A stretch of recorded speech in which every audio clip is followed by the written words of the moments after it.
يا نهار ابيض. ازيك يا استاذ بدر؟ ازيك يا لولو، عامل ايه؟ نورني يا فندم. عامل ايه يا نقعد؟ بدر؟ اتفضل يا فندم. كنبتك حلوه عش. ازيك يا بدري؟ الحمد لله كله تمام. اسمح لي اقدم الحلقه واجي لك. اتفضل. انا علاء ياسين، ومين معايا؟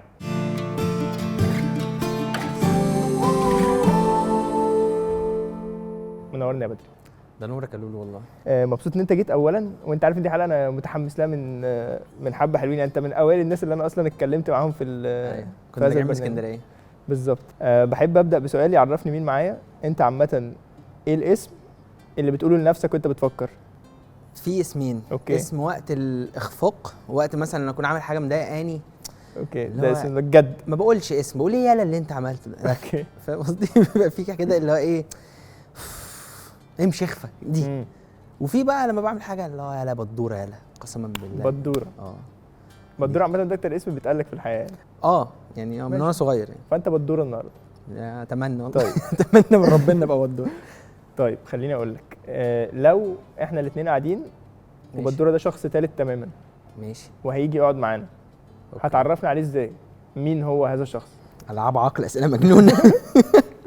طيب بدر ستاند اب كوميديان، و كوبي رايتر وكونتنت كريتور وبودكاستر ومذيع راديو، وكل الحاجات اللي انت كل زي ما انت عايز تقول، كل الحاجات اللي ما فيهاش غير مذيع راديو ينفع بس افهمهم لامي. يعني امي دايما عندها مشكله لو تقول لي انا عايز اعرف انت بتعمل ايه. امي فرحت بموضوع ان انا بقيت مذيع راديو عشان هتعرف تقول لجيرانها ايه. ايوه بقى مذيع راديو. ايوه. عامه كل اللي احنا بنعمله في الشغلانه دي عندنا نفس، يعني مفيش حد اهله عارف هو بيشتغل ايه.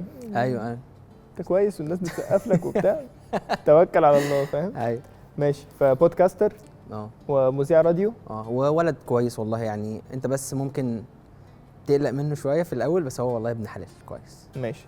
فبدوره مقلق شويه في الاول، ها؟ شويه. طيب بدوره بقى، هذا البدوره الحلو زي ما بيقولوا، ايوه. نفسه في ايه دلوقتي حالا؟ اول حاجه في بالي يعني، اول حاجه في بالي، عارف انت والله مش عايز اقول كلام عميق، بس عارف انت الحاجات بتاعت رسم القلب اللي طالعه نازله دي. انا عايز الدنيا تبقى مستقره بقى. يعني انا يعني أوكي. اليوم اللي بيعدي يوم عادي ما فيهوش اي حاجه كارثيه، ده بالنسبه لي انا عايز ده الحمد لله.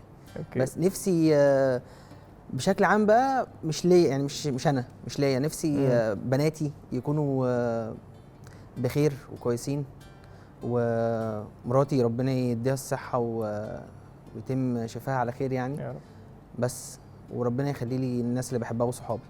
ماشي. فباختصار انت عايز استقرار معين، ان الدنيا تبقى استقرار ودفى، اللي هو بتاع ان اهلي واصحابي يبقوا كويسين بس صح.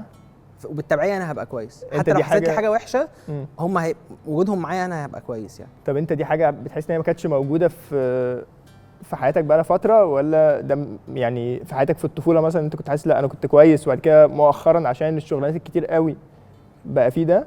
موضوع الطفوله ده الدنيا كانت مش كويسه قوي يعني. أوكي. كانت اوفرول لطيفه، ولكن انا مش عايز بس اعيش دور الضحيه، ولكن انا حصل لي شويه حاجات كده، كان كل ما تحصل لي حاجه افوق منها اقع وقعه، افوق شويه واقع. وكان الجو المحيط بيا وانا صغير ما كانش مستقر في موضوع المشاعر ده. كان عندي حته كده فيها ازمه. طيب حلو، خليني اقول لك، لو انت قابلت بدوره ده وهو عنده 15 سنه هتنصحه ب3 نصائح فقط، هتقول له ايه؟ طيب هحضنه الاول. ماشي. طيب يعني واضح ان هو محتاج حضن من كلامك يعني. هحضنه الاول علشان بدوره من وهو اول ما وقع على الدنيا لغايه دلوقتي، عارف لغايه دلوقتي لغايه قبل ما يتجوز يعني، وقبل ما يبقى له بيت مستقر بيه. اوكي. كان موضوع الحضن ده كان بعيد شويه يعني، فاهم قصدي؟ يعني كان بيحصل في الدراسه لما تنجح، لما حاجات في المناسبات كل كام سنه، كان ممكن يقعد بكام سنه ما يتحضنش،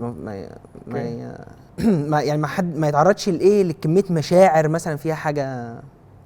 بس لو نصايح هقول له مثلا ان اصبر، عشان هو الفتره اللي انت بتقول عليها دي، او وهو عنده 15 سنه كان خلاص الدنيا بقى بدات تقفل تماما، وبدا 15 سنه كان عندي ورم في المريء. اوكي. كان صغير جدا ان انت تعدي بحاجه زي دي. كان عندي، بس هو كان الحمد لله كان حميد يعني، بس ورم. بعد كده شويه مشاكل بقى، وزي ما قلت لك ضيف عليهم ان في البيئه المحيطه ما فيش حاجه تسندك، فاهم حاجه؟ فاهم. بس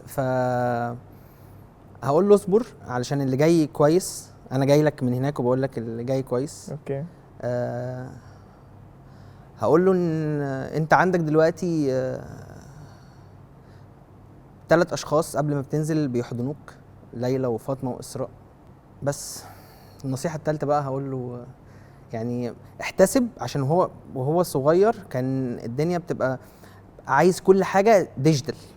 انا هعمل كذا عشان اخد كذا، انا هعمل كذا عشان اعمل كذا. فعايز اقول له اهم نصيحه يعني احتسب. اوكي. خلي دايما اعمل وسيب اللي عند ربنا كتير. انا دايما بقول كده، اللي عند ربنا كتير. خليك كويس مع ده، وخليك كويس مع ده، خليك كويس مع ده، عشان هتاخد منهم ايه؟ يعني انت لو بقيت كويس مع علاء هتاخد من علاء موقف كويس، لكن لما تستنى من ربنا هيقف معاك طول العمر في كل حاجه. بس فالثلاث حاجات: اصبر واحتسب وهيبقى عندك في المستقبل الحاجه اللي انت مش عندك دلوقتي، صح كده؟ بمناسبه الطفوله، يعني ايه اول حاجه انت فاكرها في حياتك؟ يعني ايه اول ميموري، اصغر حاجه انت فاكرها في حياتك وانا صغير؟ كانت اول مره اكسب حاجه. اوكي. عارف انت الاعلانات اللي كانت بتيجي جمع كذا واكسب كذا وبتاع؟ عمري ما كانت طلعت لي حاجه، وده مش انا عشان كنت نحس او لا، هو ما كانش بيطلع لحد تقريبا حاجه يعني. فطلعت لي كان ساعه كاس العالم 98. طلعت فاكر الوقت ده اكيد؟ كان عندك قد ايه صحيح علاء؟ كان عندي 0، يعني كنت لسه بشوف الدنيا. اوكي. انا اسف. المهم اول مره تكسب. قبل ما انت تيجي بقى انا كنت ايه، كنت اشتريت مشروب غازي كده، طلع لي فيه كوبايه عليها اخوان فيرون. اوكي. نجم منتخب اسبانيا، ان شاء الله هيطلع اسبانيا. الارجنتين ان شاء الله هيطلع الارجنتين. ماشي. انا هراضي المدير واخليك يخليها الارجنتين على طول. اوكي. نجم منتخب الارجنتين. لسه عندي لغايه النهارده، لسه محتفظ بيها لغايه النهارده. فرحتي بيها دي من الحاجات اللي عمري ما هنسى، فرحه جنونيه كأن انا هلعب مكان اخوان فيرو. اوكي. فاول حاجه انت فاكرها او اصغر ميموري فاكرها هي اول ما كسبت هذا الشيء. ماشي. طيب ايه الحاجه اللي حصلت وانت صغير برضو غيرت فيك حاجه معينه؟ يعني اللي قبل، يعني انت شخصيتك قبلها مش زي بعدها بشكل ما. مش عارف، بس مش عارف، مفيش حاجه محدده، بس انا بابايا رحمه الله عليه كان رجل فاضل، وانا مدين له اي حاجه حلوه الناس بتشوفها مني دي منه. ومدين له بكل النصايح الحلوه اللي خدتها في حياتي، ولكن هو دايما كان يمشي يعلمني. هو دايما وكان يقولها لي يعني بين السطور، اللي هو اللي اقوله لك افهمه، واللي تقدر تنفذه دلوقتي وتسمع الكلام فيه اعمله، بس كل ما هتعرفه بعدين وتقول يا ريتني كنت سمعته قبل كده كل ما هتخسر. اوكي. فدايما والدي ربنا يرحمه يعني كان يقول لي، يعني هو طول ما هو ماشي كان يعلمني. هقول لك موقف يعني كنت افتكرته. وانا احنا كان مولد السيده نفيسه، وكنا جايين من مشوار والدنيا زحمه جدا بسبب المولد. معدينا من شارع يعني جنب المولد، فالدنيا كانت زحمه جدا. فنزل، وكان في حد غلبان نزل سلم عليه واتكلم معاه شويه ومش عارف ايه ورجع. فانا جيت بتكلم معاه، فبقول له واحنا قربنا من البيت يعني، فبقول له انا عايز كذا، كنت عايز حاجه من السوبر ماركت باين او حاجه. قال لي مش معايا فلوس. وانا عارف 100% ان هو لما قعد مع الراجل ده اداله فلوس وبص لي في عيني. فانا طفل غصب عني يعني، فقلت له هو مش طب انت اديت الراجل، لسه مدي الراجل فلوس؟ قال لي اديتها له، كانت اخر فلوس معايا. فانا اتضايقت جدا وجات جوايا طبعا اللي هو طب ما انا كنت تسيبها عشان. فقال لي من الجمل العظيمه يعني، قال لي اللي يخرج من القرش ما يفقرش. اوكي. يعني اي حاجه هتنقص من فلوسك عمرها ما هتخليك فقير. اللي هيخليك فقير ان لما ابنك يحصل له حاجه، ان لما بنتك تتعور تتخدش، ان لما صحتك يحصل لها حاجه. بس فجمله اللي يخرج من القرش ما يفقرش دي من الحاجات برضو اللي يعني اتمنى من الله ان انا اكون ماشي عليها يعني. يعني في علاقتك باهلك عامه انت بتحس لو كنت قابلت والدك وهو في سنك كنت هتبقوا صحاب ولا لا؟ لا ومش عيب في والدي. انا علاقتي انا ووالدي كانت علاقه مثاليه. انا بعتبرها يعني ما كنتش شايفها كده وانا صغير، بس لما كبرت لقيت ان هو كان طول الوقت بيعلمني وانا طول الوقت بحب اسمع منه. فدي متهيألي ملهاش مسمى تاني غير انها مثاليه يعني. ولكن لا، عشان هو جيل تاني تماما. والدي راجل ازهري كان بيدرس في الازهر وهو صغير كان مهتم بالعلم قوي وبالتدريس وانه يقابل طالب ليه ماشي في شيء يوقفه ويقول له كذا، فاهم يعني؟ كان مهتم قوي بالحته دي. وانا مش كده. مش تحس ان انت لو قابلت رغم كل هذا الحب يعني انت مش تحس ان انت لو اتقابلتوا وانتوا في سن بعض مش هتبقوا اصدقاء؟ لا، ابويا عمره في حياته ما هيبقى حاجه غير ابويا. انا ما ينفعش احطه في مكانه غير دي. بغض النظر المكانه دي اقل او اكبر. يعني كأن بالظبط حد سالني قال لي علاء ياسين لو اكبر منك شويه يبقى ابوك. لا، علاء ياسين صاحبي واخويا، هيفضل صاحبي واخويا في المكان ده. بس. ومامتك بتحس ان انتوا لو تقابلتوا وانتوا في نفس المرحله العمريه هتبقوا في داير بعض؟ لا برضه قطم موت. لا، عشان اسباب كتير، بس انا ومامتي لا مش هنبقى صحاب. فانت حاسس ان انت باباك قيمته بالنسبه لك مش هعرف اشوفها كاصدقاء لو اتقابلنا في الحقيقه، وماما نفس الكلام. مش عارف، انا بحس ان انت في كلامك دلوقتي ما حكيتليش خالص عن ماما على عكس ما انت حكيت على بابا باستفاضه غير عاديه.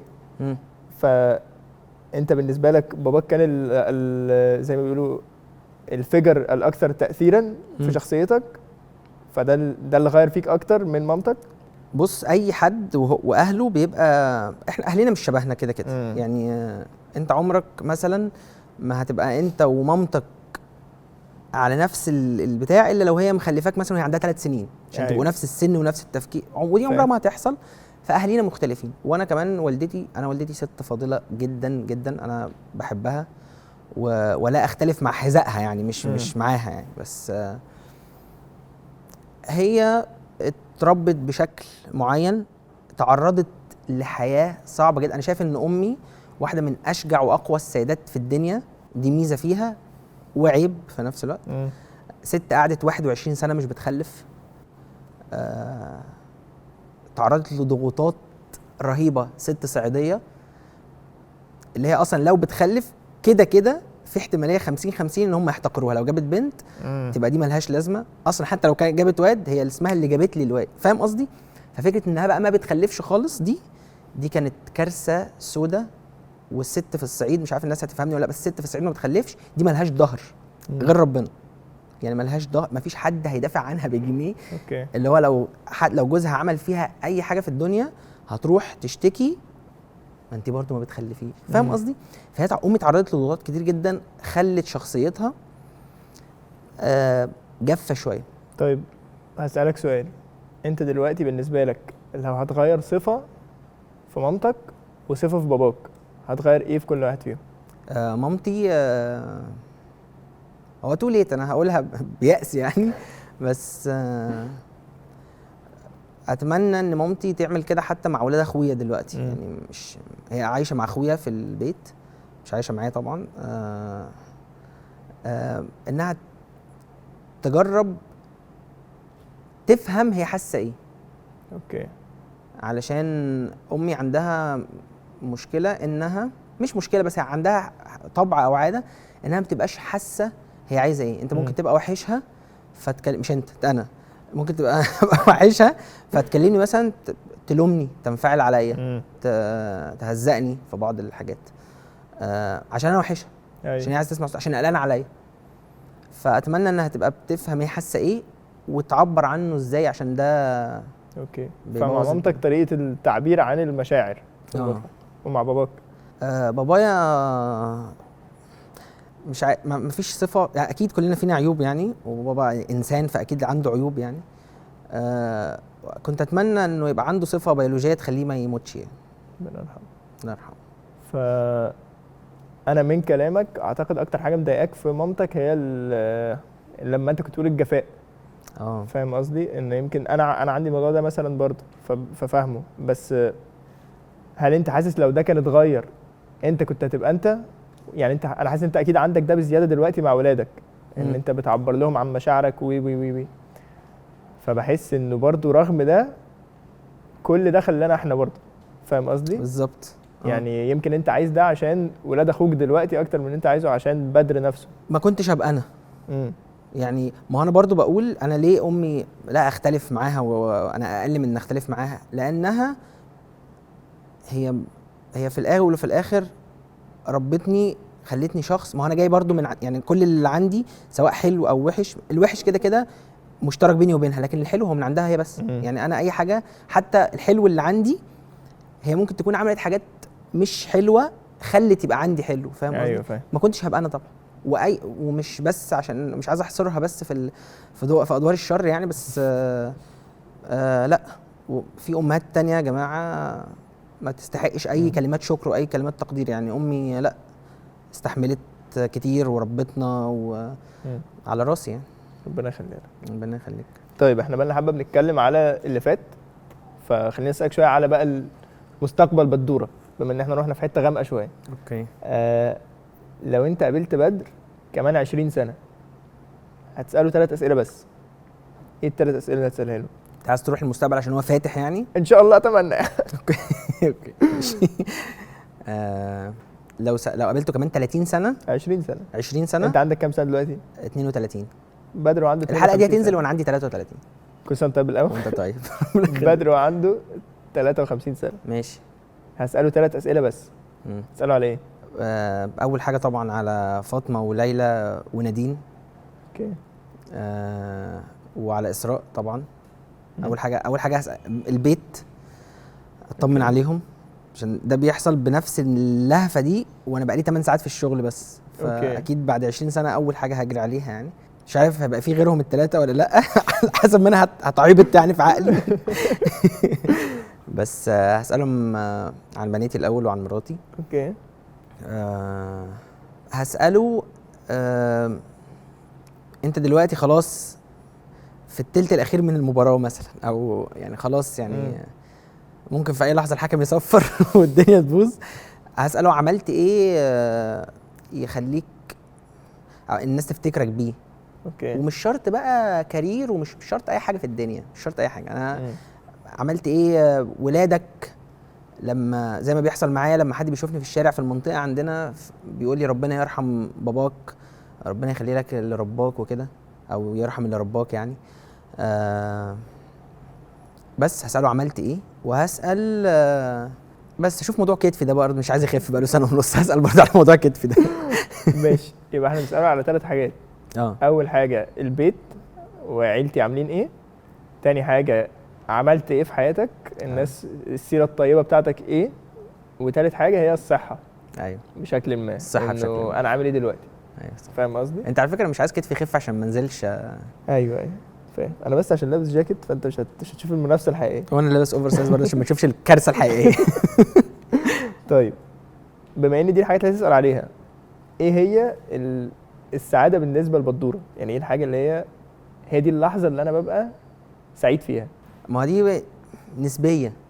اوكي. يعني من بص انت راجل ستاند اب كوميديان وفاهم ان النزول على المسرح وانت عامل حفله حلوه دي اسعد لحظه في حياتك. اوكي. يعني اللحظه انا ببقى نازل، لو انجلينا جولي جت قالت لي انا بحبك اقول لها حبيبتي تسلمي وهخش اكمل فرح مع الشباب. فاهم قصدي؟ بتبقى في حاجه كده اللي هو ايه، بالراحه على الارض. بتبقى دي لحظه سعاده. لحظه سعاده تانية لما ابقى قاعد واشوف بناتي مثلا قاعدين ومبسوطين بيعملوا شقاوه بيصدعوني كده. ماشي. من الحاجتين اللي انت قلتهم انت حتى ما قلت هنزل افرح، قلت هنزل افرح مع الشباب مش يعني فاهم؟ يعني انت الحاجات كلها متمحوره برضو. حاول ان انا مع حد. انا ما بعرفش ابقى لوحدي في اي ميديم وفي اي لو القمر الصناعي صورني 2 مليون صوره من اول ما اتولدت لغايه النهارده هتلاقي 1,999,999 صوره انا فيهم مع حد. انا ما بعرفش ابقى لوحدي عشان ده بالنسبه لي كارثه سودة. كارثه. يعني تقريبا هو دي الفكره اللي خدوا منها موضوع الحبس الانفرادي. ان واحد يلاقوه محبوس مع ناس ومبسوط وبتاع، تعال اقعد لوحدك، دي كارثه بالنسبه لي. كارثه. ليه بقى؟ ما بحبش اقعد مع دماغي لوحدي. علشان ما بنعملش غير حاجتين، يا اما بنقول اللي حصل واللي جرى وانت كان فيك وكان فيك وكان فيك، يا بنقول اللي جاي هنعمل ايه في اللي جاي ده كان فيه وكان فيه وكان فيه وانا وحش وانا عملت كذا، واقعد انف في نفسي بس. اوكي. فدماغك عامه وانا ببقى مبسوط اكتر لما بشارك مع حد، يبقى معايا اشاركه حاجه. نزلنا واحنا ماشيين حصلت حاجه شفتها ضحكتني مثلا، اوكي، بضحك اكتر وانا معايا حد. طب ايه اكتر لحظه حسيت فيها بالاحساس اللي انت بتوصفه ده، اللي هو السعاده المطلقه المعينه؟ ما ينفعش السؤال ده يتسال هنا بقى، علشان اسعد لحظات حياتي لما ابقى معايا حد بشاركه واقعد اتكلم معاه هو انت عايز تخليني اعيط في قلب الحلقه. والله العظيم بجد. فمش هنقف عندها كتير عشان ما تعتبرش تطبيل، بس خلينا نقول لما ابقى مع احد اصدقائي في المكان المفضل لينا اللي بنروح نقعد فيه، وبقعد اقول له انا يومي كان عامل ازاي وحياتي الفتره الاخيره عامله ازاي ومتضايق من مين وزعلان من مين، وهو يقول لي انا الدنيا الحمد لله النهارده كويسه، الدنيا فيها كذا، بس هي دي بتبقى اسعد. اوكي، فالسعاده بالنسبه لك هي الصحبه، الرفقه، صح؟ طب ايه النجاح بقى؟ في ايه؟ في الشغل يعني؟ ايه اللي جه في بالك؟ جه في بالك الشغل يبقى النجاح في الشغل؟ النجاح في الشغل هو ان اشوف تطور ملحوظ. اوكي، يعني مش شرط انا بعمل بودكاست مثلا، مش شرط يبقى انجح بودكاست في الدنيا، بس اشوفه هو كده كده انجح بودكاست في الدنيا، بس هو بس هو عايز تقول كده وانت مش جوه بودكاست تاني، فاهم قصدي؟ تاني انجح بودكاست في الدنيا ان اشوفه واحده. وده حصل بجد في اشتري مني بودكاست بعمله انا واخواتي جمال رمزي وعبد الرحمن محمد. دي حاجه يمكن انا وجمال رمزي اكتر هنعرف نريليت لده عشان عبد الرحمن مش مخلف مثلا، بس انا وجيمي بنعامله فعلا كاحد اطفالنا. اول ما رحنا كان مجرد فكره قاعده، شويه بدا يكبر، شويه بدا يتكلم، شويه بدا يبقى ليه ناس بتحبه، شويه بدا يبقى بيتصدر منصات وبيتكرم من هنا وبيتكرم من هنا يعني. فالنجاح بالنسبه لي ان اشوف تطور ملحوظ حتى لو خطوات بطيئه، ولكن في خطوات. حلو قوي. فالنجاح بالنسبه لك هو البروجرس، ان انا اشوف نفسي النهارده احسن من اللي انا كنت فيه امبارح. لو بروجرس معناها اللي انا قلته انا ان انت تبقى في حته احسن من اللي كنت فيها امبارح، مش مهم انا رقم 1 ولا لا. بالظبط، المهم ان انا احسن من اللي انا كنت فيه امبارح. واحنا قعدنا على فكره في اشتري مني شويه كانت الحلقات بتتسمع 17 مره مثلا. حلقه مش اول ما تنزل تسمع 17 مره، بعد اسبوع بتتسمع 17 مره لغايه ما تنزل. وكان هي حد واحد بيسمعنا، بس بيسمعنا من كذا حته، بيسمعنا كذا مره لغايه ما دلوقتي الحمد لله بفضل ربنا، ثم الشركاء اللي معانا جمال رمزي وعبد الرحمن محمد والشركه اللي بتنتج لنا، بقينا واحد من افضل الحاجات اللي بتتسمع واكتر الحاجات اللي بتتسمع الحمد لله يعني، بس بفضل الناس اللي بتسمعه وبفضل ربنا سبحانه وتعالى. اوكي، فده النجاح بالنسبه لك. بالظبط. طيب انت دلوقتي نجحت نجاح ملحوظ الحمد ما شاء الله. لا اتمنى والله. انت حاسس ايه الصفه اللي فيك اللي خلتك تعرف تعمل كل ده؟ يعني انا دلوقتي واحد بتفرج على بدر، الراجل ده بيعمل بودكاست ناجح جدا وبيعمل كونتنت وبيعمل ايه الصفه اللي في بدر خليته يعمل ده؟ الصفه الكويسه او الوحشه؟ بالظبط، ايا كان بقى. اللي ولا حاجه. اوكي، كرم من ربنا 100% ولا حاجه. يعني انا عمري ما قلت طيب انا هعمل كذا بحيث ان احنا عمري ما عملت كده، وبجد ماشيه بكرم ربنا وفضل ربنا وكده على الله. اوكي، بس اسمح لي اقول لك وجهه نظري في القضيه. يعني في قصه ايه اللي جابك هنا، انا بحس انه هو اللي انت كنت بتتكلم عليه في تعريف النجاح، ان انت كل مره بتوصل لحاجه بيبقى همك بس ان انا هعمل النهارده خطوه، فاهم؟ ان انت كل مره انت بتبص على الستيب اللي جايه فقط، ما بشغلش بالي بيه انا عايز بقى كمان 5 سنين ابقى في مش عارف فين. اوكي. لا عمري ما تخنت صوتي. عمري. احنا عندنا، احنا بالمناسبه احنا في اشتري مني، انا سبب نجاح اشتري مني بعد ربنا سبحانه وتعالى ان احنا ثلاث دماغه مختلفه. يعني دايما اللي عنده الحته بتاعه المبادره وان احنا نعمل شيء جديد وان احنا ندخل كذا كذا كذا، عبد الرحمن محمد. اوكي. جمال عنده الحته بتاعه ذكاء الاداره، ده مش عندي. انا عندي فاطمه وليلى.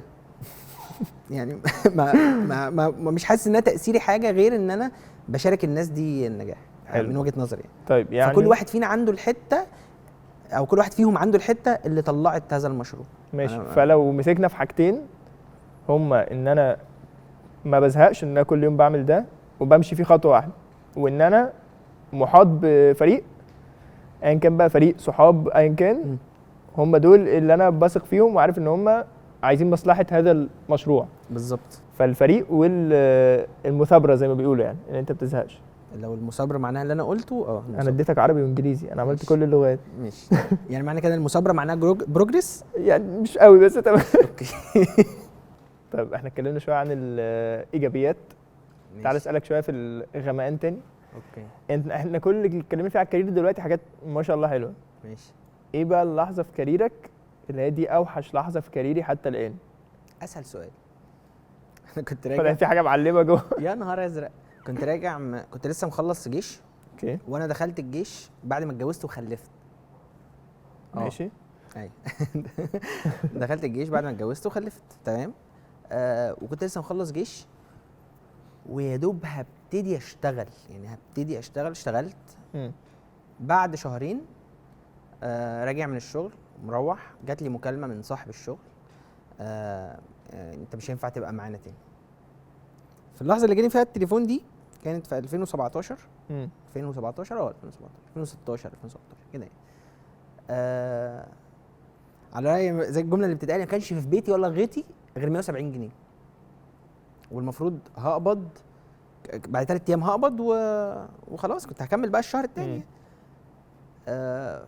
ما كانش معايا فلوس تماما، وقال لي انت كنت شغال موظف خدمه عملاء في احد شركات السياحه، موظف خدمه عملاء، ما كنتش خدت اي كارير ليه علاقه بالكرييتيف ولا اي حاجه. يعني مش فاكر. انت دايما تحس انك ايه، اللحظه دي وانا طالع السلم كان في تبقى محفوره فلاش باك حتى مشوشه كده. انا مش فاكر انا طلعت السلم ازاي، مش فاكر اصلا طلعت السلم ولا في الاسانسير، يعني مش فاكر ايه اللي حصل لما طلعت.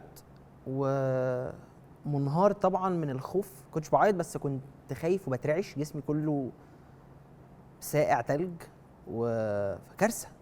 انت فاتح بيت، انت مش يعني مش اللي هو شاب ومش عارف بقى هنزل ازاي. بالظبط اللي هو. وطلعت كمان بنتي فرحانه بقى وبتفتح الباب وبتاع، مراتي مستقبلاني، في عينهم الفرحه اللي هي بتاعت بعد 3 ايام هنقبض دي. ايوه. ف وشي كان باين عليه لدرجه ان اسراء اتخضت وحضنتني، هي بقى حضنتني. وانا قلت كل الحاجات، الكلام اللي هو انت بتقوله بصوت واطي من جوه، اللي هو ساعات بيبقى مش مترتب، قلت كله. انفجرت خوف بقى على قلق على. طب ما قعدتش في ساعتها يعني، ما قعدتش في ساعتها. ما الفرق بينهم 3 دقايق قبل ما طلعت بس. انا كنت واقف على حد يحضني، يعني انا بس مستني حد يعمل لي كده. ف انا تمام، يعني انا تمام، كان ده هيعدي عادي، وحصل لي قبل كده قبل ما اتجوز عادي يعني، وجي عليا ايام ما كانت الدنيا بايظه تماما. لكن دول ذنبهم ايه؟ انت شفت ايه من الاتنين دول، مراتك وبنتك، علشان تحطهم في موقف زي كده؟ علشان تحطهم انه وانا مراتي جايه من بيئه مختلفه خالص عني، اهل مراتي كلهم كانوا رافضين جوازي منها ما عدا باباها. حمايه ده من اعظم الناس اللي انا قابلتها في حياتي. اوكي. في حياتي راجل عظيم، يعني لو جات لنا فرصه في الكلام هحكي لك عليه، يعني راجل جميل. ربنا يا رب يبارك في صحته يعني. كان هو حمايه بس اللي موافق. اخواتي مراتي كان ليها اخوات كتير جدا ما كانوش موافقين عليا. دلوقتي احنا تمام، بس يعني ساعتها ما كانوش موافقين عليا. فان انا اخذلها وان انا اعيشها عيشه مش كويسه، جوده حياه مش كويسه ماديا على الاقل. بيتنا الحمد لله دافي بشكل ما، ولكن الجزار بطل ياخد دفى بقى من زمان، فاهم قصدي؟ السوبر ماركت بطل يتعامل بالدفى والحنيه والمشاعر خلاص. فعملوا ايه وحش دول عشان احطهم في موقف زي كده؟ اوكي. كل ده بيدور في دماغي، كل ده ماشي، سيبك بقى من المشاعر دي، هنعمل ايه بكره؟ يعني انا هروح اقبض كمان كام يوم. بعد ما الفلوس دي تخلص ايه اللي هيحصل؟ اسراء مراتي سابتني، خلصت خالص. انا دي كنت شايلها المدام منى، بس يعني انت حبيبي والله العظيم تاخدها عادي. سابتني خلص كل حاجه تماما، خدتني وقعدنا وقالت لي ما تشيلش اهم حاجه، انا جنبك. وهي ليلى مش بتتكلم دلوقتي، بس هي لو اتكلمت وانت سالتها هتقول لك انها مش عايزه اي حاجه غير انك تبقى بتضحك في وشها وتقعد معاها. قالت لي على فكره زي ما انت اصغر الحاجات ترضيك وتكفيك، احنا برضو اصغر الحاجات اللي ترضينا وتكفينا. فما تشغلش بالك بحاجه. لذلك انا مراتي انا مدين لها بحياتي، بحياتي، لان انا ما اعرفش لو كانت واحده تانية مكانها قالت كلمه كده ولا كده في موقف زي كده، انا ما اعرفش كنت هبقى موجود ولا لا. مش موجود اللي هو محقق، انا اصلا مش شايف نفسي محقق، بس كنتش عارف هبقى عايش ولا لا. كان ممكن اقوم مسلم والشباك اللي بعد البتاع على طول اودي يعني. بس الحمد لله ربنا رزقني بيها، يعني ربنا خليها لي يا رب. وقالت لي بقى خلاص هديت شويه، وطبعا بس خلاص يعني هديت، بس برضه لسه قلقان. نفس اليوم ده بالليل صحيت لقيتني قاعد صاحي، قاعد عامل كده وقاعد على السرير، ما بتحركش ولا بتكلم ولا حاجه. فاتخضت تقول لي انت كويس؟ قلت لها انت كويس. قالت لي نام وفكر بعد 10 سنين لما تبقى مستضيفينك في اكبر برنامج في التلفزيون، فكر هتحكي ده ازاي، عشان بس تبقى يعني اعرفه كويس دلوقتي وخطط له كويس دلوقتي، وقول انا حصل لي كذا ورتبه، عشان انت افكارك دايما عشوائيه كده واللي بيجي على لسانك بتقوله من غير ما يترتب. قالت لي فكر عشان تقول لعمرو الليثي ولا تقول لمنى الشاذلي ولا تقول هتحكي ده ازاي. انا شايفه ان انت بعد 10 سنين هتبقى في ناس كتير تتمنى تبقى مكانك. الكلام ده كان في 2016. انا نفسي بعد 10 سنين على 2026 عمري ما تمنيت حاجه لنفسي بهذا الشكل. نفسي يبقى معاك كل حاجه، فلوس كتير جدا، شهره كتيره جدا، حب ناس كتير جدا، كل حاجه من دي، اكتر حاجه منها علشان ارجع ابوس على دماغ اسراء مراتي واقول لها انا هنا وانت لوحدك بس اللي كنت مامنه بيا. يعني دلوقتي الناس اللي بتحبني او اي ناس بتتابعني بتحبني، هم على راسي بيحبوني، بس انت برضو شفت مني بادره. ايوه انت شفتني بعمل حاجه ناجحه، شفتني حاجه. لكن دي واحده انا رحت لها وانا رصيدي من الانجازات صفر. ايوه فاهم. واللي جاي مش باين له مؤشرات. يعني انا اللي وقفت عنده قوي في اللي انت بتحكيه، ان انت ما عيطتش الا لما رحت، يعني انت ما عيطتش الا لما حد حسسك ان تمام. فاهم حاجه؟ يعني بحس ان الانسان ساعات بيبقى مستني حد يقول له ان تمام يبقى ضعيف عشان يبقى ضعيف. فاهم حاجه؟ انه مش فاكر كان مين اللي قال كده، بس كانت بتقول انه البني ادم مش بيعيط لما بيحصل له حاجه وحشه، البني ادم بيعيط لما يحصل له حاجات كتير وحشه وحد يطبطب عليه. هي دي اللحظه اللي انت بتحس فيها ان كانك بتجري من حاجه، انت عمرك ما هتوقف جري طول ما هي بتجري وراك. بالزبط. اول ما انت تقف تبقى تدرك ان انا كل ده بجري، ويبتدي جسمك يوجعك وتحس. فانت مش انت ما سبتش نفسك تقع الا لما اللحظه دي جت. فاهم قصدي؟ وربنا يكرمك يعني باسراء ان انتوا عرفتوا تعدوا بده. بس انت منذ ذلك، يعني منذ تلك اللحظه عملت ايه بقى؟ يعني انت انتقلت من ده الى؟ قعدت كام شهر مش شغال. اوكي. ما كانش معايا غير سكوتر. اوكي. بس بعد شهرين طبعا خلصنا المصاريف، خليناها اللي بيقضينا في شهر خليناها على شهرين. ساعتها برضو الدنيا كانت اروق من دلوقتي بشويه. اشتغلت بالموتوسيكل بتاعي. اوكي. كنت شغال في احد شركات التوصيل، مش التوصيل اللي هي الكار بولينج يعني، بس بالموتوسيكل. بس اشتغلت حبه حلوين. اوكي. 4 شهور. 4 شهور دي فتره عامه، يعني مش قصيره. انت فاتح بيت فتره انك بتنزل تشتغل 13 ساعه بالموتوسيكل بتلف بيه. كان كف ايدي من هنا اسود جدا وده عادي، ووشي من هنا اسود جدا وده عادي. فاهم قصدي؟ اشتغلت 4 شهور كنت كل يوم برجع. انا هو الشغل مش عيب، انا فاهم، بس انا ما كنتش عايز ابقى، ما انا عشان اجيب فلوس من الشغلانه دي لازم اشتغلها كتير قوي. ايوه فاهم. انا عايز ارجع اقعد مع بنتي اربيها، عايز يبقى هي كده كده انا عارف انها هتبقى فخوره بيا، بس كنت ببقى عايز اللي هو اشتغل شغلانه يبقى فيها وقت اعرف حتى ارجع منها مبسوط عشان اعرف اديها ده، ما ارجعش مضغوطه انفذ فيها اي غضب او اي حاجه، فاهم؟ انت في الاربع شهور دول، عشان دايما بحس الناس اللي بتشتغل عامه على اي حاجه بيبقى معاها فيها ناس بيتعرضوا لمواقف معينه في النقطه دي. حتى ما كانش عندي رفاهيه دي، ما كانش عندي رفاهيه ان الف وانا سايق الموتوسيكل اكلم اللي ورا، يعني ما كانش عندي رفاهيه ده، حتى دي ما كانش عندي رفاهيه ده. اوكي. فانت قعدت الاربع شهور دول؟ قعدت 4 شهور كل يوم بدور على شغل، وانا بين الرايد والرايد امسك الموبايل واقعد ادور، اقدم في شركات و لغايه ما في يوم من الايام كنت عند وزاره الداخليه القديمه في لازوغلي، وجالي انا ده عاده لما ببقى سايق الموتوسيكل تليفوني لان ما بردش. والله العظيم والله العظيم، ومش بقلد استاذ تامر حسني ولا حاجه، بس انا جات لي وقت كده في اللحظه دي قلت انا لازم اركن وارد. حد كلمني قال لي انت كنت مقدم في كذا كذا كذا كذا في وظيفه كونتنت كريتور، انا كنتش اعرف ايه ده، بس كنت مقدم فيها من باب ان انا بعرف اكتب، يعني عندي شويه ان انا بعرف اكتب يعني. فاحنا عايزين البورتفوليو والسي في. فلقيت نفسي الراجل قاعد ورايا، لقيت نفسي بقول لها انا مش عندي بورتفوليو وما اشتغلتش ده قبل كده، بس عشان خاطري ارجوكي انا عايز بس انترفيو، عايز تقعدوا معايا شوفوني، والله مش هتخسروا حاجه، وشوفوا شغلي، شوفوني هشتغل ده ازاي، هعرف اعمل ده ازاي. في اثناء ال4 شهور انا خدت ورشه كونتنت كريشن، اوكي، بس ما اشتغلتش، انا خدت حاجه اكاديميه جدا.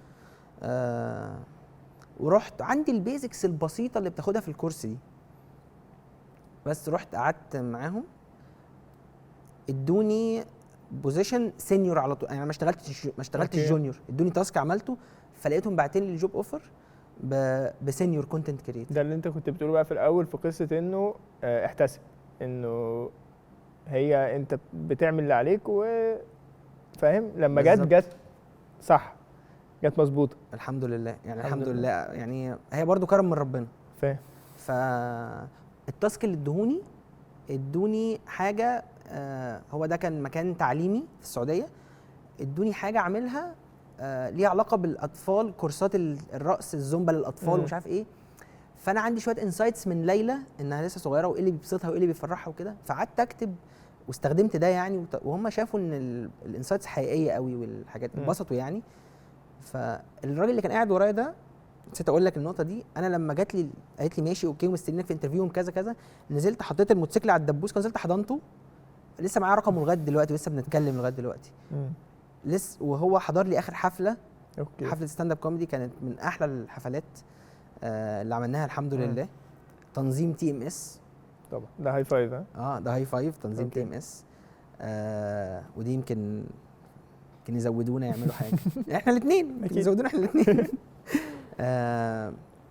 ولسه معاه رقمه لغايه النهارده. اوكي. فهو شاف اللحظه دي وشاف اللحظه دي، كان اول مره بقى يحضر لي حاجه الحفله اللي فاتت دي.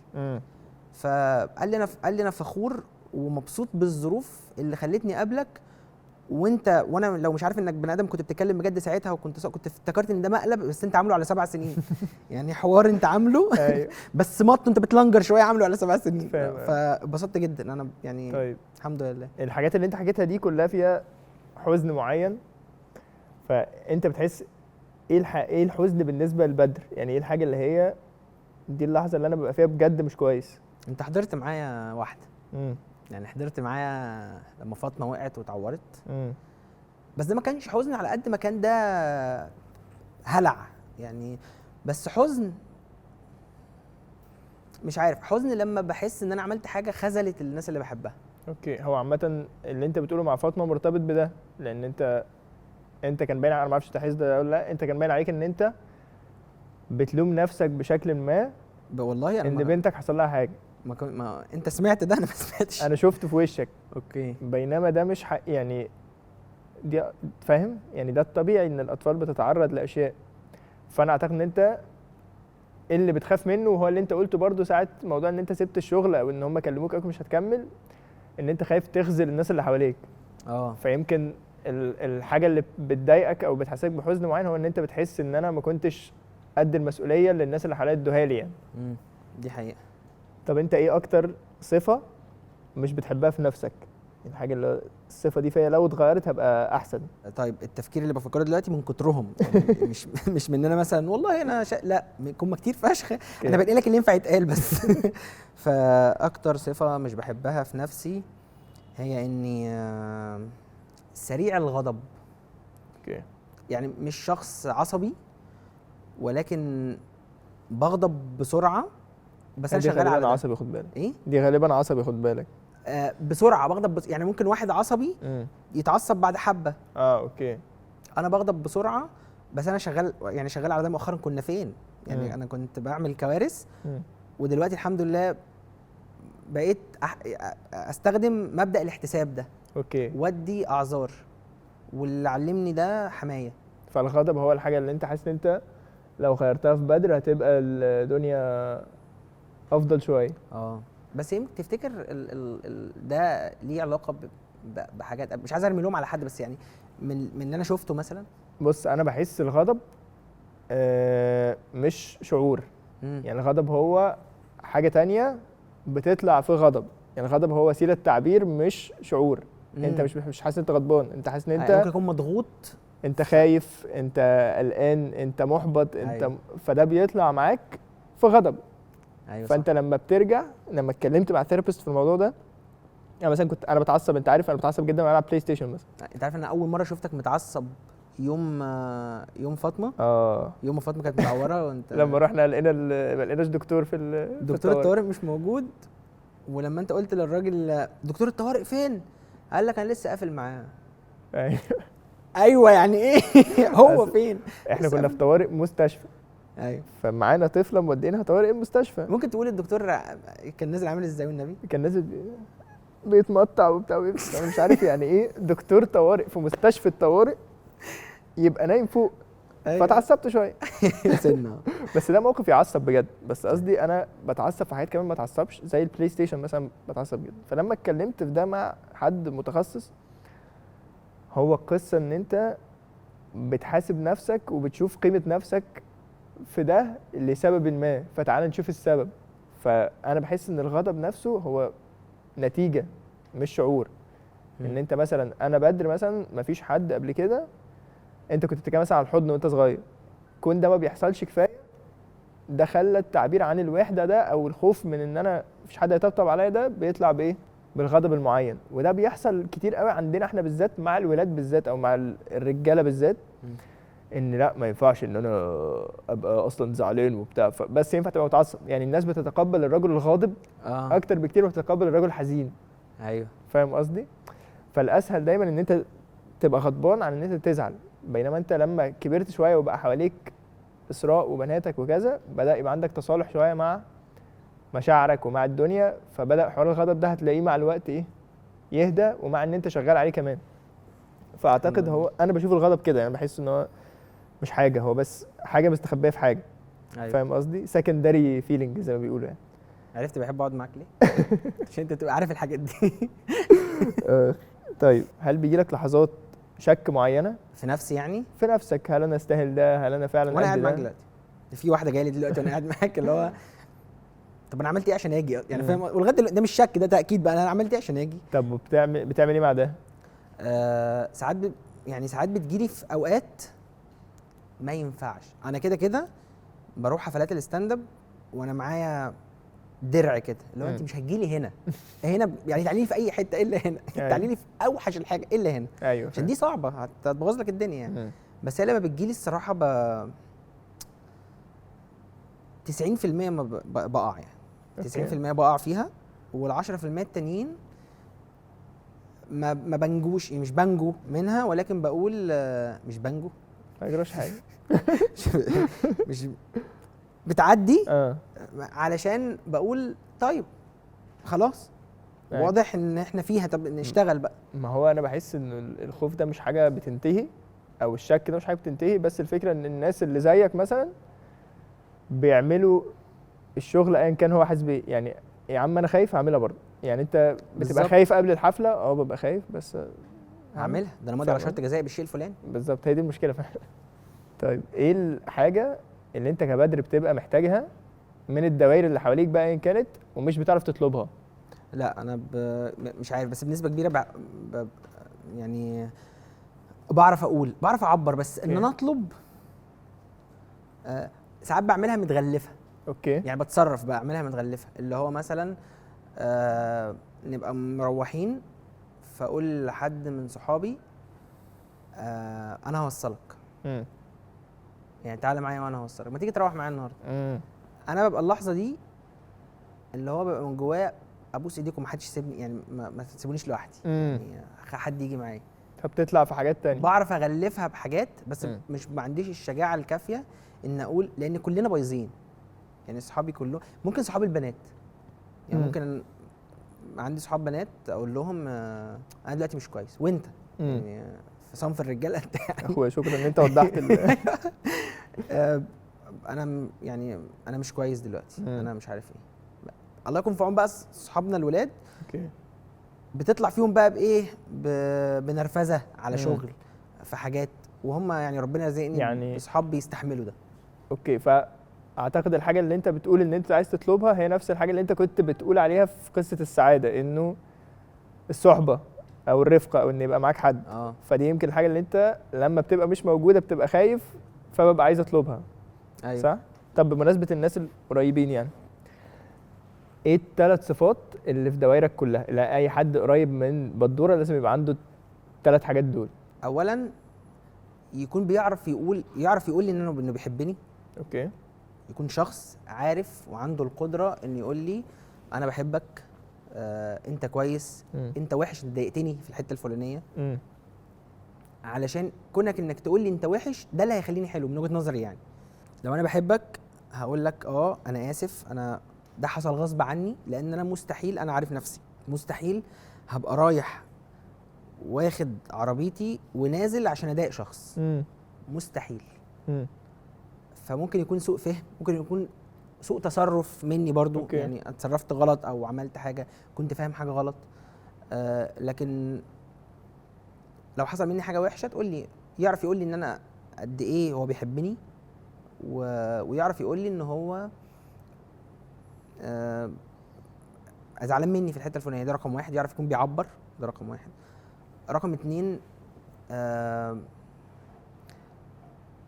ما يبقاش بياخد انطباعات بسرعه. أوكي. يعني يستنى شويه ويكون عنده حسن، يعني من الاخر يكون عنده حسن نيه. اوكي. ويلتمس لي العذر، لان انا اكتشفت ان انا زمان ما كنتش بلتمس للناس العذر، وده اللي كان بيطلعهم وحشين في نظري وبيطلعني وحش في نظرهم. اوكي. فده اللي بيبوظ الدنيا. فلا، يبقى في حسن نيه. الحاجه الثالثه انه ما يمشيش برضه، يقعد. اوكي. يعني يفضل ماشي. موجود. فالثلاث حاجات هم ان هو يبقى عنده حسن نيه، وما يبقاش شخص بيمشي او ما يسيبنيش لوحدي في اوقات معينه. ما يسيبنيش انا لوحدي خالص. اوكي. سواء وان مبسوط هو أو زعلان. يعبر عن مشاعره. ماشي. انترستنج قوي ان الصفه الاولانيه اللي قلتها هي الصفه اللي كان نفسك تغيرها في مامتك. خدت بالك من الحوار ده؟ انا ما خدتش ان انت شفت انا بحب اقعد معاك ليه؟ لما اتكلمت على مامتك قلت عايز اخليها تعبر عن مشاعرها احسن. أيوة. ولما اتكلمت على الناس اللي انت عايزهم حواليك قلت الناس اللي بيعرفوا يعبروا عن مشاعرهم. أيوة. فدي حاجه انترستنج جدا. يعني دي الحاجات اللي انت بتحبها في الناس اللي حواليك. ماشي. ايه بقى اكتر حاجه بتحبها في بدر نفسه بقى؟ ده السكوت ده مش معناه ان كترهم، معناه اني مش لاقي حاجه، بس هحاول اشوف لك حاجه. قول. ان انا مشهود لي يعني من الناس اللي حواليا اني عندي بعض من الحنيه. يعني انا اوكي. بعرف اطبطب على الناس، بعرف احضنهم. عارف انت الاوتفيت تشيك كده، اللي هو انا بصنف الناس باحضانهم كده، اللي هو بعد ما اسلم على حد واحضنه، لا لو انت 6 من 10 انت لما قابلك تاني اسلم عليك بالايد، فاهم قصدي؟ في ناس بحضنها اللي هو ايه، لما احضن فلان الفلاني النهارده يومي هيبقى احسن، او فلانه الفلانيه النهارده يومي هيبقى احسن، هعرف اقعد الساعتين الجايين على الاقل كويس، بعرف اتكلم كويس. ماشي. فانت بتحس ان الصفه اللي فيك اللي انت بتحبها هي ان انت شخص بيعرف ياخد باله من المشاعر اللي حواليه او حنون عليهم، بيعرف يخلي الناس تبقى احسن بشكل ما. واتمنى ما تتلوثش بسبب اي ضغوطات او بسبب اي حاجات وحشه او بسبب الوحشه اللي جوايا التانية يعني. التلوث ده اتمنى يعني. طيب ايه اكتر جمله او حاجه اتقالت لك، نصيحه بقى، جمله شفتها على الميكروفون ايا كان، حاجه اتقالت لك او من ساعه ما سمعتها عمرك ما نسيتها؟ مش عارف، بس ممكن امي عندها جمل عظيمه. امي بالمناسبه موسوعه امثال. موسوعه امثال شعبيه موسوعه. مش هينفع طبعا يتقال ده. بس في بعض الحاجات كده كانت مامتي تقعد تقول لي عليها امثال، منها ان لا دعوه الصراحه.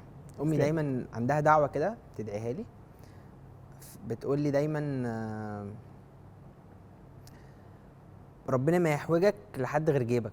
من وصفك لمامتك هي نصيحه منطقيه جدا ان هي تقولها. ليه اشمعنى؟ عشان مش عايز تديني حاجه. ربنا ما يحوجك لحد غير اللي جيبك، ماليش فيه. عشان هي نصيحه عمليه جدا. وهي واضح ان هي عمليه جدا، اللي هو ايه الاقصر طريق لحل المشكله. تمام. فعشان كده ربنا ما يحوجك لحد غير جيبك. فاهم قصدي؟ مش هيحوجك للي حواليك عشان مش هتعتمد عليهم، فبالتالي مش هيعتمدوا عليك. فاهم قصدي؟ بالظبط. عرفت انا بحب اقعد معاك ليه طيب ولا لا؟ عشان انت عارف كل الحاجات دي. طيب ايه الحاجه اللي بتدي معنى للحياه بالنسبه لك؟ انت عارف ان انا عمري ما سالت نفسي بعمل ايه هنا. يعني مثلا بيحضرني مقوله ومثل عظيم للعظيم جورج عزمي صديقي والكاتب الجميل. نستغل الفرصه، مش هقدر معلش، لو جورج عزمي شاف الحلقه دي وعايز يجي معانا في حلقه لو سمحت ارجوك. شكرا، اتفضل. معلش. قال لي بص، عادي انك تسال نفسك انت هنا ليه، بس صدقني كده كده هتلاقي اجابه، عشان انت مش دكتور بواسير. الدكتور بواسير اصعب واحد ممكن يجي له السؤال ده، انا هنا بعمل ايه؟ أيوه. انا هنا بجد بعمل ايه؟ انا ايه اللي انا بعمله دلوقتي؟ فاهم قصدي؟ صح. بس انا عمري ما جات لي يعني جات لي ساعات تحصل شك كده، بس انا هنا بعمل ايه؟ لا انا هنا في الشغل. انا هنا بعمل كذا. بس فالمعنى هنرجع تاني للمعنى اللي كنت بتسالني عليه. ايه الحاجه اللي بتدي للحياه معنى؟ اني ابسط حد، او حد يتبسط بسببي، او يعني اشوف حد مبسوط بسببي او بسبب حاجه تانية. واني اساعد ناس تنجح، توصل لحاجه. بحس ان في خير بعدها جاي بشكل مش طبيعي. بحس ان ربنا بيكرمني بسبب الناس اللي بتبقى حتى ابسط الحاجات. يعني اللي هو مثلا تبقى واقف في السوبر ماركت او في كشك وواحد مش لاقي فكه، فتقول له لا هات انا افكها. يعني الحاجات البسيطه دي مش لازم اعمل حاجه ضخمه يعني. فبحس اللي بيدي معنى الحياه بالنسبه لك هو ان انت تخلي ناس مبسوطه او تساعد ناس ان هي تبقى حياتها افضل او اسهل، حتى لو حاجه بسيطه. بالظبط. ماشي.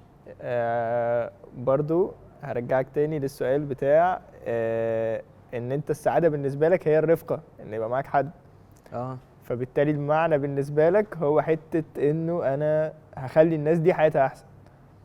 فاهم حاجه؟ أيوه. فانت مرتبط قوي بوجود حد معاك في الرحله في المطلق يعني.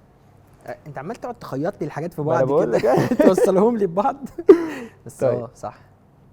لو بدوره حياته هتبقى متحف. ماشي. هذا المتحف حد ما يعرفكش تماما، هيخش هذا المتحف فيه 5 صور. ايه ال5 صور اللي تحطهم عشان الناس تعرف مين هذا الشخص؟ عشان الناس تعرف مين هذا الشخص. ماشي. احط صوره ليا وانا مرفوض من شغلي. مش وانا مرفوض من شغلي وانا مش عارف هجيب منين فلوس اروح بيها الانترفيو بتاع الشغل اللي جاي. صوره من اليوم ده. من اليوم ده. صوره من اليوم ده وانا مش عارف اعمل ايه. هحط صوره وانا وليلى وفاطمه واسراء ونادين ان شاء الله مع بعض. نادين دي بنتي برضو، بس اللي هتيجي كمان شهر تيجي ان شاء بالسلامه الله. ان شاء الله. هحط صوره ليا وانا في عيد ميلادي الثامن. أوكي. الصوره دي اتاخدت وانا بابايا بيطبطب عليا، كنت لابس بيجامه كده وكنت بعيط علشان بابايا حصل له ظرف ما في الشغل فجالي بعد العيد الميلاد ما خلص. فانا كنت قلت قبل خلاص عيد الميلاد خلص وبابا لسه ما جاش، فاتضربت يوم عيد ميلادي. ف ده من المواقف يعني ما هو ده موقف كان عايز احط اقل واجب. صح. كان عايز تليفون اللي هو يعني ماشي. عيد ميلاد بدر وكده. فانت التلاتة اللي قلتهم لحد دلوقتي، يوم ما اترفدت، وصوره مع العيله، وعيد ميلادك الثامن، فاضل لك 2. مش عارف نحط دي ولا لا، يعني هحط الصوره دي ولا لا. بس ممكن صوره وانا حاليا دلوقتي، وانا صوره ليا في اي شغل من اللي بشتغله وانا منهمك في الشغل جدا، علشان انا بشوف ان دي من اسعد لحظات حياتي وانا مروح البيت مش شايف من الشغل. علشان انا من 6 سنين كنت بروح البيت مش شايف من التراب بتاع الموتوسيكل. فان كون ان انا قاعد على مكتب فيه تكييف، بروح في عربيه فيها تكييف، تعبان من الشغل، دي اكبر نعمه في الدنيا. يعني ممكن احط دي وهيبقى البرواز اكبر شويه، اللي هو انت تعبان دلوقتي من الرفاهيه، من الراحه، انك شغال. تعبان من الرزق. تعبان من الرزق. انت متخيل؟ تعبان من وسع الرزق بمعنى اصح. ربنا يديمها نعمه يعني. يا رب. الخمسه احطها لابعد نجاح انا هوصل له. لسه انا مش شايف ان انا وصلت الحته اقول ايه هي دي اللي هعلقها ورا مكتبي لسه ما وصلتش لده سو فار. بس لغايه دلوقتي يعني لو احنا هنعمل ده دلوقتي، ايه الصوره ال5؟ من احلى اللحظات اللي حصلت في حياتي ان في ناس كانت بتشكك في شغلي واللي انت ايه يا ابني بتعمله ده. جم حضروا حفله من الحفلات، اكبر حفله عملناها الحفله الاخيره، فكنت عايز صوره ليهم. يعني هي الصوره دي صوره ليهم هم مش ليا. عايز اشوف، وبجد كنت بجد نفسي الاقي لهم صوره. يعني دورنا في الصور كلها بتاعت الجماهير ما لقيت لهمش صوره.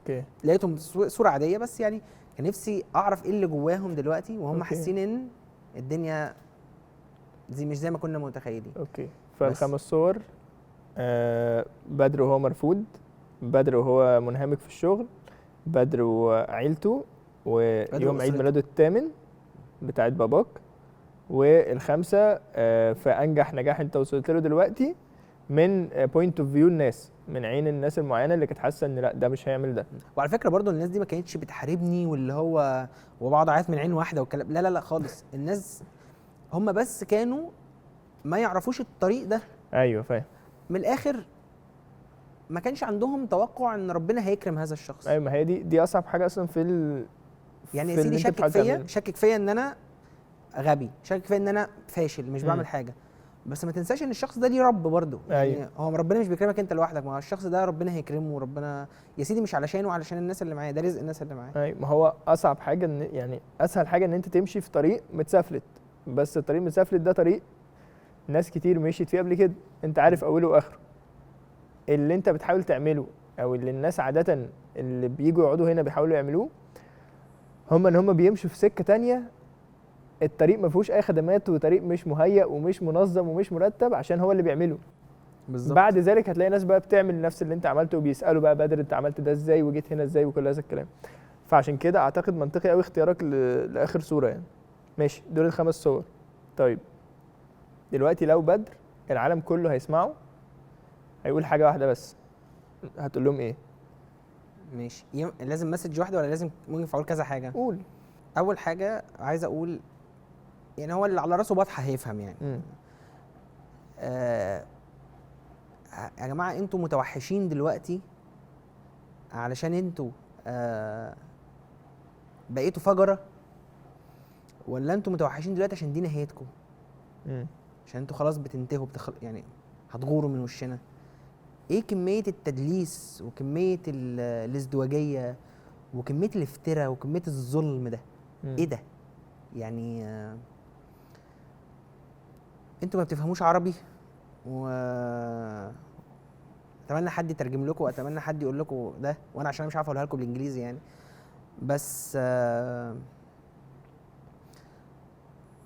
لو عشان انتوا بقيتوا متوحشين او عشان بقيتوا فجرة واللي عندكم اعملوه وبتاع، فحسبونا الله ونعم الوكيل. ولو انتوا دي نهايتكم هو الحمد لله ان خلاص قريب هنخلص منكم يعني. دي اول حاجه عايز اقولها. وعايز اقول لكل ام وكل اب، مش هقول لكم الجمله التقليديه اللي انتوا اكيد بتسمعوها وانتوا بتضربوا عيالكم، اللي هو انت في ناس مش لاقيه ضفرهم. لا عادي يعني، انت ده رزقك وجالك وخلاص وخلصنا.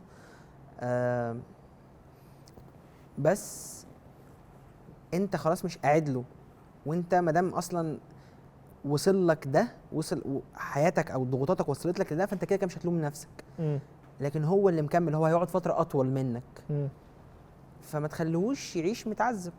كان في حد قال لي مره على قصه الاب مع عياله دي او الام مع عيالها، ان الطريقه اللي هتخليك تعامل ولادك بشكل احسن شويه ان انت تفكر لو انا بعد 50 سنه هاخد يوم واحد بس مع عيالي هو النهارده، هعملهم ازاي؟ يعني لو انا دلوقتي بقى عندي 70 سنه 80 سنه وعيالي كل واحد فيهم في حته وكل واحد فيهم في بلد وكل واحد فيهم مش عارف ايه، وانا رجعت ليوم واحد بس معاه وهو صغير، هضربه ولا هحضنه؟ فاهم قصدي؟ فاعتقد ده التفكير اللي بيخلي الموضوع اهدى شويه برضو مع الابهات والامهات، ان انت تبقى بتعامل عيالك كأن ده كأن دي اخر يوم، ربنا يخليكم لبعض يا رب، بس كأن ده اخر لحظه هتقعد فيها. لو انت دي اخر ذاكره هتحطها في دماغ ابنك، هتحط له ايه؟ هتحط له ان انت وحش وانت وانت وانت وانت، ولا هتحط له ان انت ده انا ابويا خدني بالحضن لما حصل كذا كذا كذا؟ فاهم قصدي؟ عارف اصعب حاجه ايه؟ انك تبقى وانت طفل مدرك ان اللي بيحصل غلط. يعني انا كنت شاطر جدا في الدراسه. ليه؟ علشان انا ما كانش بيتم الثناء عليا، وما كنتش بيطبطب عليا، ولا بحس ان الناس دي بتحبني وبتحضني او اللي حواليا، غير لما اعمل حاجه هم يفتخروا بيها، حاجه تسمع عندهم. ايوه فاهم. انجح مثلا. فانت متخيل كان طفل بيتحضن مرتين في السنه، مره في نص السنه ومره في اخر السنه. ايوه فاهم. يعني انا بخش اللجنه 8 مرات بتحضن مرتين. فاهم قصدي؟ اصعب حاجه انك انت دلوقتي، يعني انا دلوقتي عارف ان دي كانت مشكله، بس وانا صغير كنت حاسس ان دي مشكله. انا ليه ما حدش مش مدرك حلول ولا فاهم اي حاجه بالظبط، بس عارف ان في كارثه، عارف ان طب ايه، هو في حاجه ناقصه، ايه هي مش عارف، بس هو في حاجه غلط، في حاجه بتحصل غلط. ايوه. طيب ده يعني دي شويه حاجات انت فاكرها من طفولتك، انت بقى كبدوره تحب الناس تفتكرك ازاي بعد عمر طويل؟ لما تيجي سيرتك كده يقولوا يا ايه؟ ياه مش ايه. يعني ان مثلا ما يتقالش ان ده كان بيعمل، لا يعني لو ما هيفتكروني ما يفتكرونيش. يعني يكفيني بس دعوه من الناس القريبه مني او حاجه، بس في ترحم كده انا يعني بقلق منه شويه. يعني بس ببقى عارف ان ربنا كريم يعني، وربنا رحيم. بس في ناس اللي هو ايه، يلا الله يرحمه بقى، اذكروا محاسن موتى، دي ده انت وشك مليان غضب، انت وشك بيقول ان حسبي الله ونعم الوكيل فيه. يعني فاهم قصدي؟ فانا ما احبش ان حد يفتكرني اللي هو ايه، يلا بقى الله يرحمه. لا يعني لو مش هيفتكروني خالص. بس لما اجي على بال حد، لو هرد على سؤالك بالظبط، يعني لما اجي على بال حد ابقى خفيف على قلبه زي ما وانا مش موجود، زي ما كنت خفيف على قلبه وانا موجود. اوكي. اتمنى اصلا في الحياه وانا عايش دلوقتي ابقى خفيف على قلبه وانا موجود. اوكي. طيب احساسك ايه الاول بكل هذه الكونفرزيشن؟ حاسس ايه؟ انا مبسوط جدا، يعني انت عارف ان انا مبسوط قد ايه ان انا بقعد اتكلم معاك يعني. ومنعني عن الانهيار الناس الجميله اللي واقفه ورا الكاميرا. يعني انت عارف المناقشه دي لو تمت في محل القهوه المعين اللي احنا بنقعد فيه، انا عارف طبعا. كان زمان الويترز كلهم دلوقتي بمناديل حواليا والدنيا خربانه. فانا مبسوط جدا جدا والله العظيم علاء، يعني نورتني والله العظيم. ربنا يخليك ليا. لان زي ما انت عارف خيطها لي بقى. ده برضو نرجع ان انت بتعرف تعبر. انا ربنا يخليك ليا ويديمك في حياتي، عشان انت من ساعه ما بقيت موجود وانا عارف اللي هو ايه ماشي، وربنا اللي يقول لي عليه، فاهم قصدي؟ نورتنا. بيبقى عندي الشخص اللي هو مش لازم ارجع البيت علشان اقول، لان برضه الناس اللي في البيت دول بني ادمين، مش لازم كل شويه ارجع انكد عليهم يعني. لازم تشيل انت حبه. فباجي حتى في قرارات معينه باجي لك وبرجع لك، فربنا يخليك ليا، وانا ببسط جدا جدا. ولما بقعد معاك، قبل ما اقعد معاك غير لما بعد ما اقعد معاك تماما، والله العظيم، سواء في برنامج او سواء في. نورتني والله. عشان كده بحسب على القهوه. ده ردا على سؤال القهوه. السؤال الاخير قبل ما نمشي، مين تحب ان هو يقعد على هذا الكرسي وتسمع اجابته على الاسئله دي؟ 2. قول. جورج عزمي عشان انت عايزه لو سمحت. ده رقم 1. رقم 2 اخويا علي. اخوك؟ ها. دي هتبقى عامه حاجه انترستنج جدا ان اسمع بقى القصص دي من وجهه نظره هو. هتسمع من وجهه نظر تانية خالص. ولكن النتيجه واحده. ماشي. لو عايزين تشوفوا جورج عزمي او علي ايا كان مين فيهم هيجي معانا، اعملوا لنا لايك وشير وسبسكرايب، واستنونا في الحلقات اللي جايه من مين معايا. وبس، باي باي.